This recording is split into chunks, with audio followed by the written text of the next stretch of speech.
तो जिस चेतन को हम लोग चेतन समझते हैं वह चेतन भी वास्तव में परमात्मा का स्वरूप नहीं है।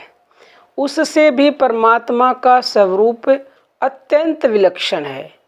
इसलिए भगवान ने गीता में कहा है, अध्याय 13 के श्लोक नंबर 17 में, वह ब्रह्म ज्योतियों का भी ज्योति एवं माया से अत्यंत प्रिय कहा जाता है। वह परमात्मा का बोध स्वरूप जानने के योग्य एवं तत्व ज्ञान से प्राप्त करने वाला है और सबके हृदय में विशेष रूप से स्थित है। नेत्र आदि ज्ञानेंद्रियों के द्वारा जो ज्योतियाँ प्रतीत होती हैं, इनसे तो बुद्धि के द्वारा समझ में आने वाली ज्योतियाँ विलक्षण हैं, अर्थात प्रकाश आदि की अपेक्षा विवेक और ज्ञान श्रेष्ठ है। और उससे भी विलक्षण वह है जो चेतन आत्मा के द्वारा चिन्मय वस्तु समझ में आती है, क्योंकि बुद्धि नेत्र और नेत्रों के विषय को जानती है, पर नेत्र बुद्धि या बुद्धि के विषय को नहीं समझ सकते। इसी प्रकार आत्मा बुद्धि और बुद्धि के विषय को जानता है, पर बुद्धि आत्मा को नहीं जान सकती। यद्यपि आत्मा भी जो अपने स्वरूप को जानता है वह शुद्ध एवं सूक्ष्म हुई बुद्धि के द्वारा जानता है। कठोप उपनिषद में कहा है, प्यारे भक्तों, कि संपूर्ण भूतों के हृदय में छुपा हुआ यह आत्मा सबको दिखाई नहीं देता, सबको प्रतीत नहीं होता, परंतु यह सूक्ष्म बुद्धि वाले महात्मा पुरुषों से तीक्ष्ण और सूक्ष्म बुद्धि के द्वारा ही देखा जाता है।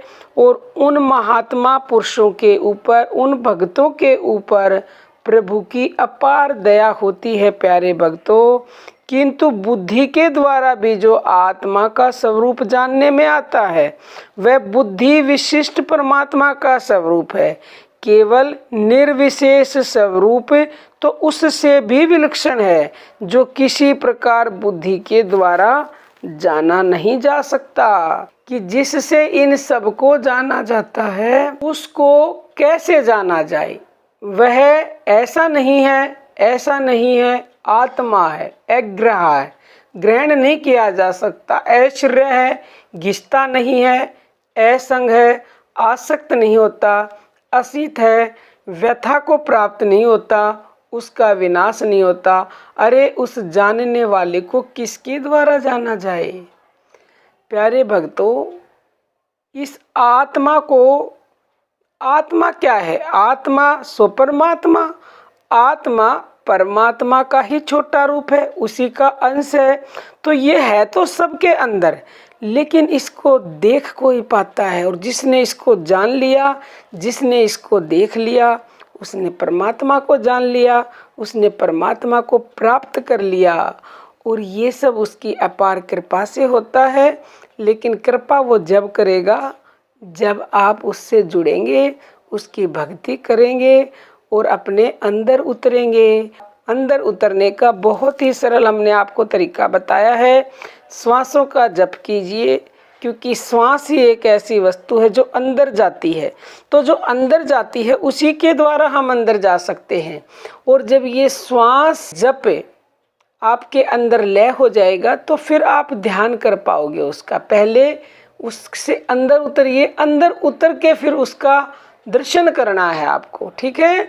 तो आप किसी भी श्रेणी के साधक हो, अपने जप को छोड़े नहीं, निरंतरता से लगे रहें, तो आगे की सीढ़ी आपको अपने आप मिलेगी। तो प्यारे भक्तों, अब हम अपनी वाणी को विराम देते हैं। जय श्री राम। प्यारे भक्तों।